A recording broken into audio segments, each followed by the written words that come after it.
Marvel ने recently Loki season 2 का एक डिलीटेड सीन शेयर किया है जो कि देखने में तो काफी नॉर्मल है बट सुनने में ये काफी इंटरेस्टिंग है क्योंकि ये डिलीटेड सीन एमसीयू के पास्ट एंड फ्यूचर के बारे में काफी चीजें रिवील करता है। लोकी सीजन 2 के फिनाले को आए पूरा 1 साल हो गया है बट इस सीन को अब रिलीज किया गया है, तो आप पहले इस सीन को देखिए, उसके बाद इसके बारे में आगे बात करते हैं। You know what? I forgot some. Well, come on, how can there be more? Maybe there are so many people who said I was the problem. Okay. Nick Fury, Eric Selvig, Boar, Laufey, Amora. I mean, Jane Foster, Darcy Lewis, Maria Hill. We're going back a few years, but they're all there. Heimdall, Fandral, Volstagg, Hogan, Heimdall. You just said that. Heimdall was a big one. Okay, He got but very you can't upset. still, you can't repeat it. But it's memorable.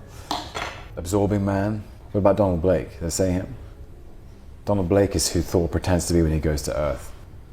Speaking of which, Hercules, another big guy, that was a big problem for him. तो जैसा कि आपने सुना, लोकी यहाँ Mobius को ये बता रहा है कि वो कौन से कैरेक्टर्स हैं जिन्हें ये लगता था कि लोकी उनके लिए उनकी लाइफ में एक प्रॉब्लम है, जिनमें से काफी सारे नेम्स से आप फेमिलियर होंगे बट कुछ नेम्स आपके लिए न्यू हो सकते हैं बिकॉज ऑब्वियसली इनमें से कुछ कैरेक्टर्स को हमने एमसीयू में अब तक नहीं देखा है। तो ये है वो सारे नेम्स और उनके पीछे का कॉन्टेक्स्ट कि वो लोकी को एक प्रॉब्लम क्यों मानते थे।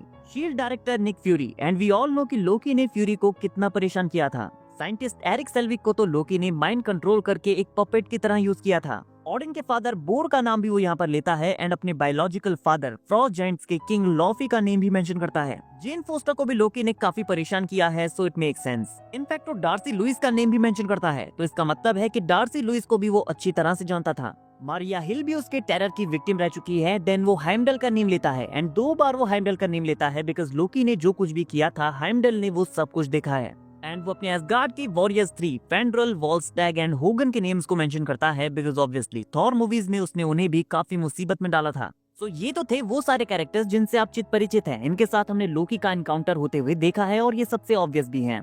बट इनके अलावा वो 4 नेम और लेता है जिनके साथ आप फेमिलियर नहीं होंगे और लोकी भी उनसे ऑन स्क्रीन कहीं पर भी नहीं मिला है। वो कहता है Amora, Donald Blake, Absorbing Man and Hercules. Now बात करें अमोरा की तो कॉमिक्स में वो एन्चांट्रेस नेम से फेमस है। वो इतनी ब्यूटीफुल है कि यग्द्रसील उसे उसकी ब्यूटी के लिए गोल्डन एप्पल्स देता है। अमोरा का बर्थ एसगार्ड में हुआ था और वो एक एक्सट्रीमली पावरफुल सॉर्सरर है और लोकी उसके लिए भी एक प्रॉब्लम था। इसका मतलब है कि लोकी अमोरा एके एन्चांट्रेस से भी मिल चुका है। इसके बाद वो एब्सॉर्बिंग मैन का नेम लेता है। I know agents of the shield में हम अब्सॉर्बिंग मैन को देख चुके हैं बट कॉमिक्स में कार्ल क्रील एक अमेरिकन प्रोफेशनल हैवीवेट बॉक्सर था जिसे लोकी के स्पेशल पोशन से उसकी पावर्स मिलती हैं। ऐसी एबिलिटी कि वो किसी भी चीज को टच करके उनके प्रॉपर्टीज को एब्सॉर्ब कर सकता था, जैसा कि हमने बेन 10 में केविन 11 के साथ देखा है। सो लोकी उससे मेंशन करता है तो इसका मतलब है कि वो एब्सॉर्बिंग मैन से भी मिल चुका है और उसे भी उसने काफी परेशान किया है। देन वो डोनाल्ड ब्लेक का नेम लेता है और कहता है कि थॉर अर्थ पर डोनाल्ड ब्लेक बनने की कोशिश करता है। अगर आप नहीं जानते हैं तो डोनाल्ड ब्लेक एक्चुअली एक ह्यूमन होस्ट था जिसे ऑडिन ने थॉर के लिए बनाया था, तब जब वो थॉर को अर्थ पर बैनिश कर देता है, जिसके बाद थॉर अर्थ में एज अ डोनाल्ड ब्लेक के नेम से हार्वर्ड यूनिवर्सिटी में एज अ मेडिकल स्टूडेंट बनकर स्टडी करता है क्योंकि उसकी पास्ट मेमोरीज ऑडिन हटा चुका था। देन थॉर एक फिजिशियन बनता है और ब्लेक की बॉडी में 10 साल बिताने के बाद ऑडिन उसके माइंड में नॉर्वे जाने का एक आइडिया पुट करता है, जहां अल्टीमेटली उसे उसका हैमर वापस मिल जाता है। वो थॉर में बदल जाता है और उसकी मेमोरीज भी धीरे धीरे वापस आने लगती हैं। गाइस अगर आपको याद हो तो एमसीयू में भी जब शील्ड थॉर को कैप्चर कर लेती है तो एरिक सेल्विक उसे छुड़ाने के लिए इसी फेक आईडी का यूज करता है जिस पर थॉर का फेक नेम डोनाल्ड ब्लेक लिखा हुआ था। हालांकि मूवीज में उसकी डोनाल्ड ब्लेक वाले स्टोरी लाइन को पूरी तरह से फॉलो नहीं किया गया है बट यहाँ भी वो कुछ टाइम के लिए डोनाल्ड ब्लेक बना था। और लास्ट नेम है हरक्यूलिस जिसे हमने थॉर लव एंड थंडर के पोस्ट क्रेडिट सीन में देखा था। तो लोकी उसे यहाँ पर मेंशन करता है तो इसका मतलब है कि वो हरक्यूलिस के लिए भी एक प्रॉब्लम था, मतलब लोकी हरक्यूलिस से भी मिल चुका है।